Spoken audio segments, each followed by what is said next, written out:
साल 1941, तारीख 17 जनवरी, दिन शुक्रवार। कलकत्ता के एल्गिन रोड पर एक घर और उस घर के बाहर छावनी जैसा माहौल।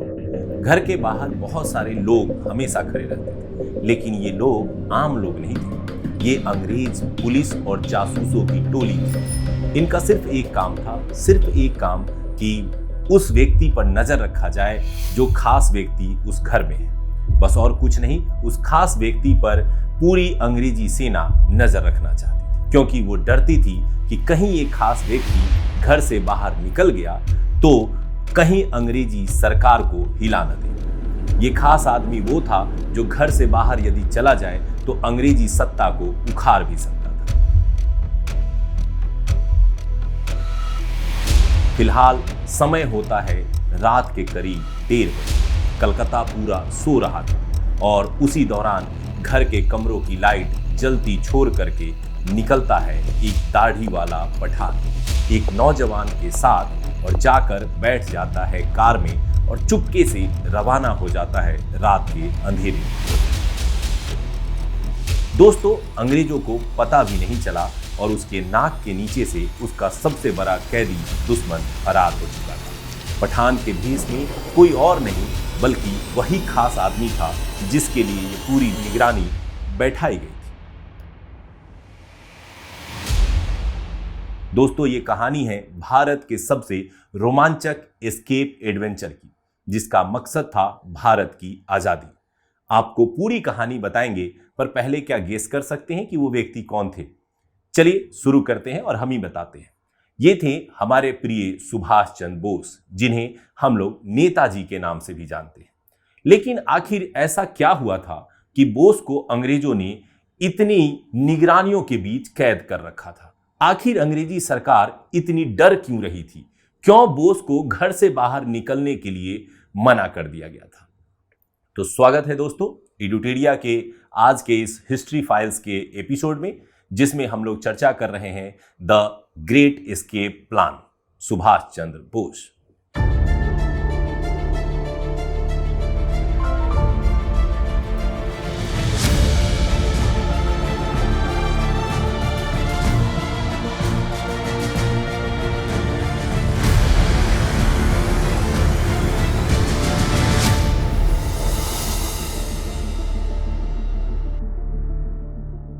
दोस्तों, इस कहानी को जानने के लिए थोड़ा हम लोग पीछे चलते हैं। साल 1938, सुभाष चंद्र बोस उस समय एक महत्वपूर्ण राजनीतिक नेता के तौर पे स्थापित हो चुके थे। कांग्रेस के सबसे महत्वपूर्ण सदस्यों में से एक थे। 1938 में अध्यक्ष भी बने और 1939 में तो उन्होंने दोबारा अध्यक्षता का पद प्राप्त किया।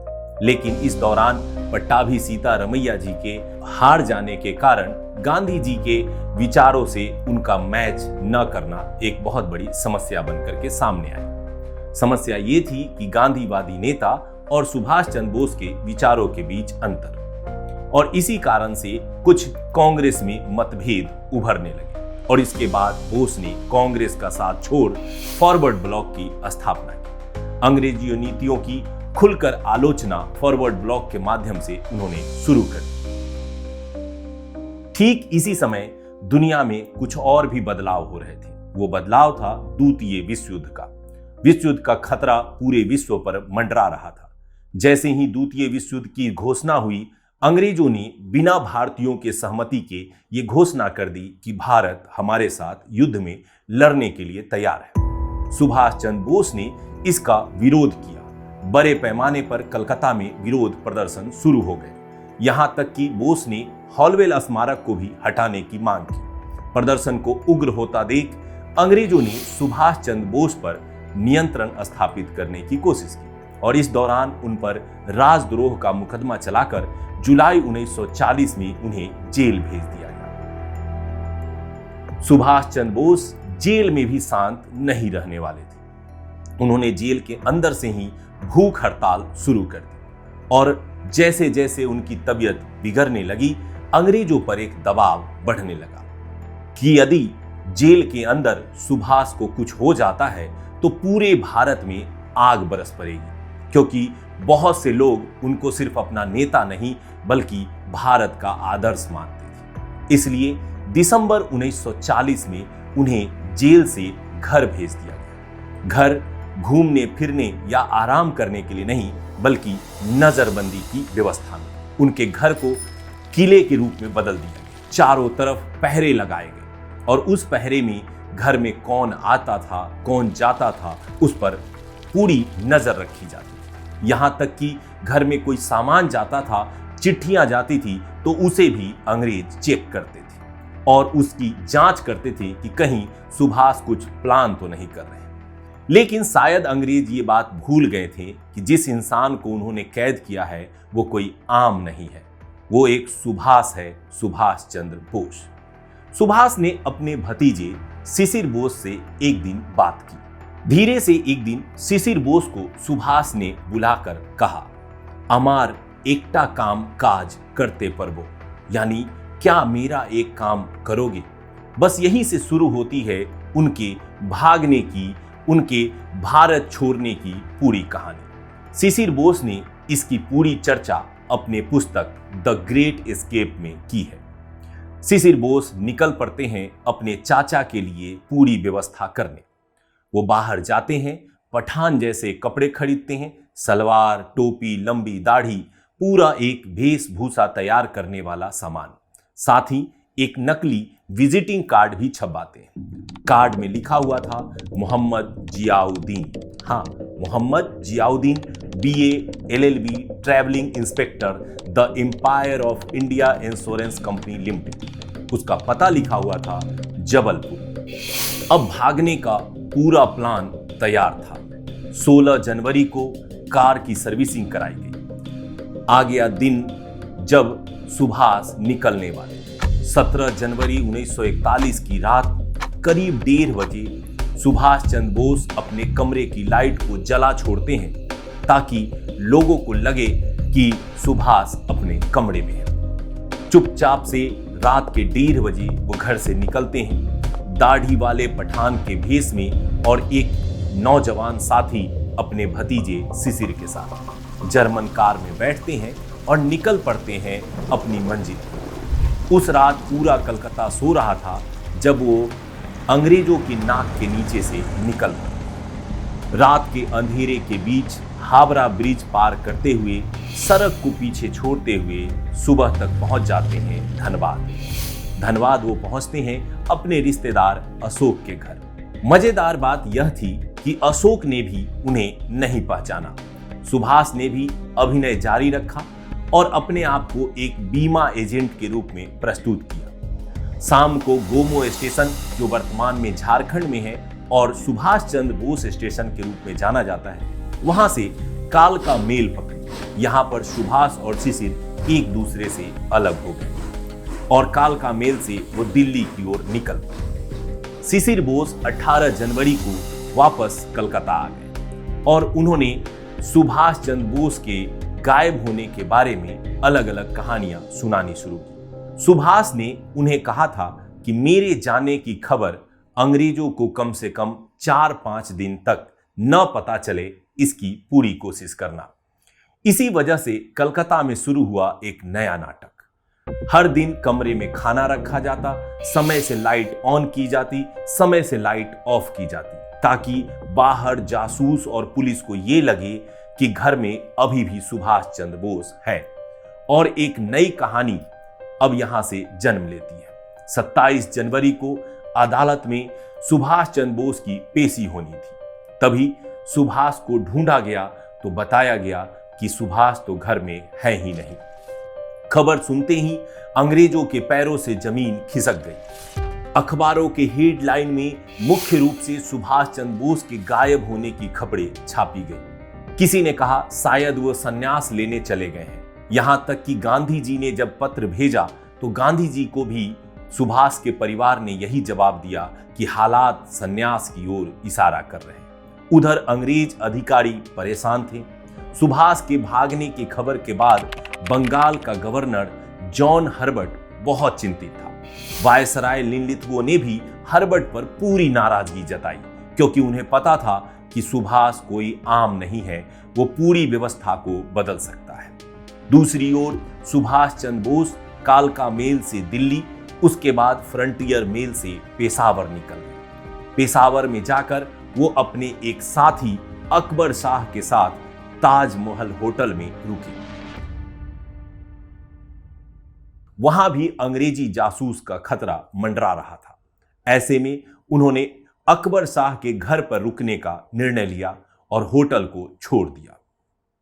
लेकिन बोस उससे आगे अफगानिस्तान होते हुए यूरोप पहुंचना चाहते थे। समस्या यह थी कि उन्हें स्थानीय पश्तो भाषा नहीं आती थी। तो क्या किया जाए? तो उन्होंने जियाउद्दीन का भेष छोड़ एक नया भेष धारण किया, एक गूंगे बहरे का, ताकि यह समस्या ही ना रहे कि उन्हें भाषा आती है या नहीं। है ना ये जीनियस प्लान? खैर, आगे सुभाष को फॉरवर्ड ब्लॉक का एक साथी मिला, भगत राम। उसने अपने आप को रहमत खां कहा और उसकी सहायता से सुभाष चंद्र बोस पहुंचे अफगानिस्तान के काबुल में। 31 जनवरी 1941 को वे काबुल पहुंचे। वहां उन्होंने रूसी और जर्मन दूतावास से संपर्क किया ताकि यूरोप जा सके। इस दौरान काबुल में भी उन्हें छुपे रहना पड़ा, क्योंकि वहां भी एक अफगानी फौज की सेना मौजूद थी। एक दिन उन पर एक अफगानी सैनिक की नजर पड़ गई। बहुत मुश्किल से उन्होंने कुछ पैसे और अपने सोने की घड़ी देकर उस व्यक्ति से, यानी उस सिपाही से, उन्होंने अपना पीछा छुड़ाया। इसी दौरान उन्हें यूरोप जाने का एक रास्ता मिला। इटली के दूतावास से मदद का ऑफर हुआ। इटालियन नागरिक का पासपोर्ट जिस पर सुभाष की फोटो लगाई गई और सुभाष चंद्र बोस को नाम दिया गया ओरलांडो मजोटा, और उस नाम से वो निकल पड़ते हैं यूरोप के सफर। पहले वो रूस के मॉस्को और बाद में जर्मनी के बर्लिन पहुंचते हैं। लेकिन यहां जाने का मकसद कोई सैर सपाटा करना नहीं था, बल्कि भारत के बाहर जाकर भारत की आजादी के लिए प्रयास करना था। बर्लिन में बोस की मुलाकात होती है सबसे बड़े तानाशाह हिटलर से, और वहीं उनको नाम मिला था नेताजी।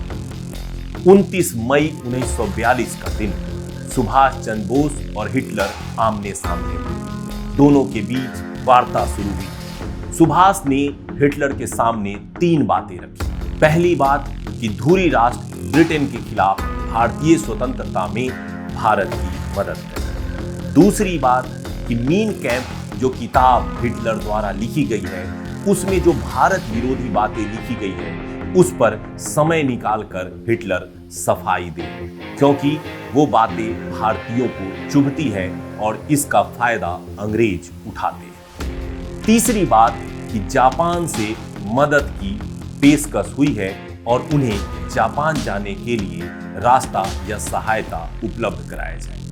हिटलर ने शुरुआती 2 बातों को उतना सीरियस नहीं लिया, लेकिन उसने जापान जाने की व्यवस्था पर निश्चित रूप से काम किया।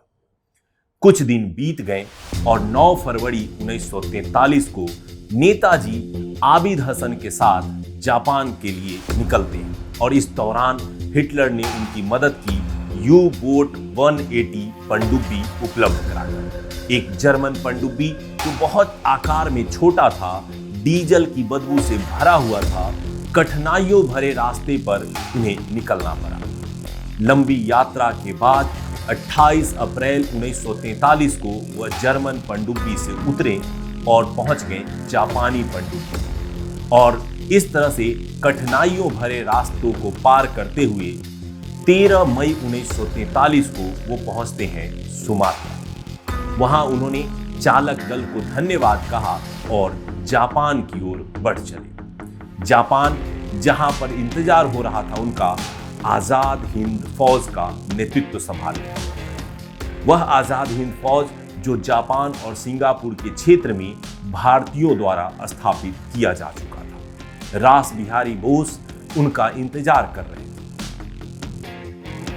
आखिरकार सुभाष ने जाकर उस आजाद हिंद फौज का नेतृत्व संभाला और भारत के बाहर से शुरू हुआ भारत की आजादी की लड़ाई। इसी दौरान सुभाष चंद्र बोस ने एक रेडियो संबोधन के दौरान कहा, मैं सुभाष चंद्र बोस बोल रहा हूं। ये आवाज जैसे ही गूंजी, भारतीयों को एक बहुत बड़ा आश्चर्य हुआ कि लंबे समय से गायब सुभाष आखिर कहां है। और इस तरह से भारतीयों को चौंकाने के बाद उन्होंने भारत के बाहर से शुरू कर दी भारत की स्वतंत्रता की लड़ाई, जो इतिहास के पन्नों में सबसे महत्वपूर्ण प्रयासों में से एक है। ये पूरी कहानी थी द ग्रेट एस्केप, जो भारतीय इतिहास का एक सुनहरा पक्ष प्रस्तुत करता है, जिसके नायक थे सुभाष चंद्र बोस। तो मिलते हैं दोस्तों अगले वीक के फिर किसी नए एपिसोड के साथ। कैसा लगा ये पूरा कार्यक्रम आप जरूर कमेंट में बताएं। साथ ही साथ मैं चाहूंगा कि आप वैसे टॉपिक हमें सजेस्ट करें इतिहास की उन झरोखों से जिस पर अगला एपिसोड बनाया जा सके। तो इस पूरे प्रोग्राम को देखने के लिए और हमारे साथ जुड़ने के लिए धन्यवाद।